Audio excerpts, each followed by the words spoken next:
Hello and welcome to Brighton Box Stadium in Middleton, site of this week's madison.com Game of the Week. The Middleton Cardinals play host to the Sun Prairie Cardinals in a Big 8 conference clash. I'm Rob Hernandez. He's Dennis Semrau. And Dennis, yet another huge showdown in the Big 8 conference. Now, there's a little nip in the air. That means a lot of things are getting decided. But in the Big 8 conference, it basically all comes down to this. You've got Sun Prairie needing to win for possibly an unbeaten conference season. Middleton seen as the one team that could pull them back to the conference race. Matter of fact, walking through the line after Verona beat Middleton last week, the Wildcats were telling the Cardinals, win. We want a three-way tie.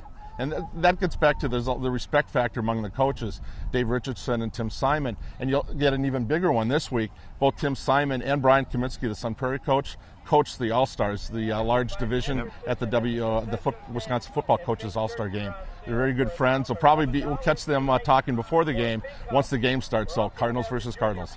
Not often that Verona fans are cheering for the Middleton football Cardinals, but they are here, if nothing else, Dennis, just to make the race more interesting and to give us yet another conference title share, which has been kind of a common theme the last few years.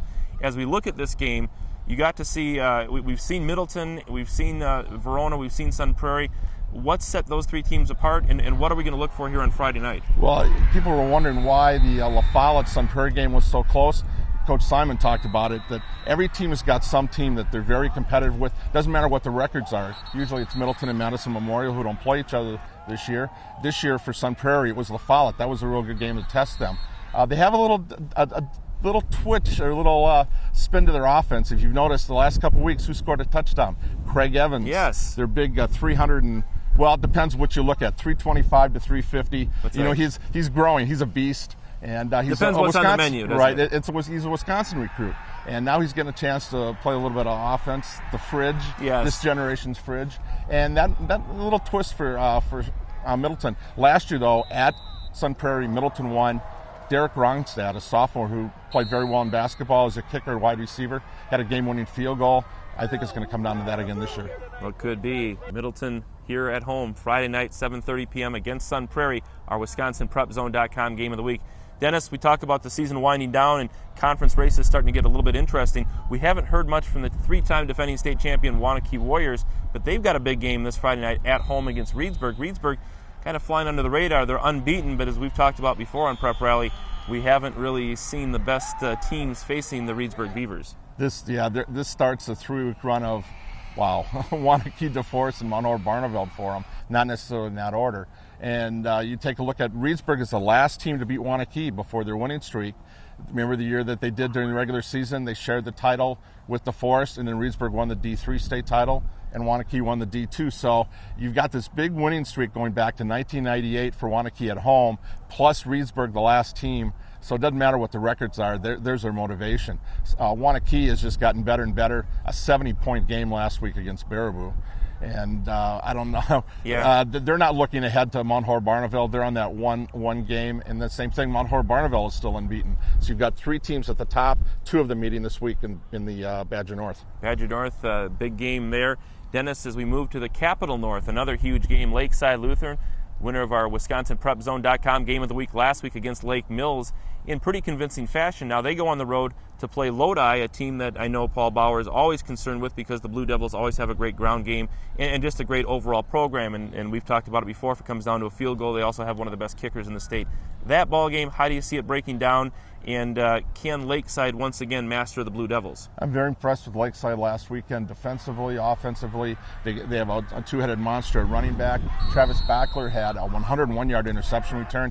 You remember last time you saw one like that? Not at any level. It was an outstanding play. The thing I'm most impressed about with Lakeside Lutheran is that they finish plays. They had a key block on the 101-yard interception return. Also, a 47-yard run for the quarterback, Moan, for Lake Mills.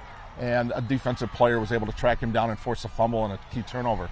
So I know the conference title has been going through Lodi. I think it's going through Lakeside Lutheran this year. Well, we shall see. The Warriors, big ball game Friday night against the Lodi Blue Devils on the road up at Lodi.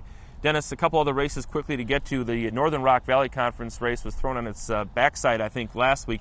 Last place, at least in the Northern Rock, McFarland knocks off first place East Troy, brings East Troy back to the field. And now all of a sudden, Evansville, Albany, Jefferson, which are right there with the East Troy Trojans, they face each other this week at Jefferson in a big ball game that last week didn't really look to be as big a ball game as it became. You figured that maybe East Troy would take care of McFarland. How do you sort out this Northern Rock Valley? We're dealing with high school kids again. There are no sure things. You look at an unbeaten team, just one play away, 2 plays away. And Jefferson is a team that I was really impressed with last year. Has a very good ground attack, and I expected them to be right in the hunt. Evansville, Albany, now they're back at that co-op. When was the last time they had a very successful team?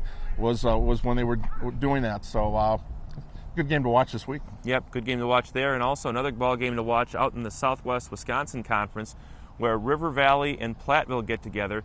River Valley needing a win to set up a big Week 8 showdown with Lancaster, the unbeaten team and the defending state runners-up. But Dennis, Platteville, after getting pounded by Lancaster 2 weeks ago, comes back with a great outing against an unbeaten Dodgeville team last week. And again, you kind of wonder what the pecking order is going to be. I think Lancaster's a clear number 1 in that conference, but we're going to find out this week whether Platteville River Valley is the clear number 2. Yeah, good game to see. Again, I agree with Lancaster. We expect to see them at Camp Randall. All right, so that's our WisconsinPrepZone.com prep rally for this week. Don't forget, Friday night we'll have live blogs and updates from all the big games around the area, and of course our WisconsinPrepZone.com game of the week this week, Sun Prairie at Middleton. You can see highlights and interviews from that ball game afterwards Friday night into Saturday morning right here on WisconsinPrepZone.com. For Dennis Semrau, I'm Rob Hernandez. Thanks for watching Prep Rally. We'll see you at the stadium.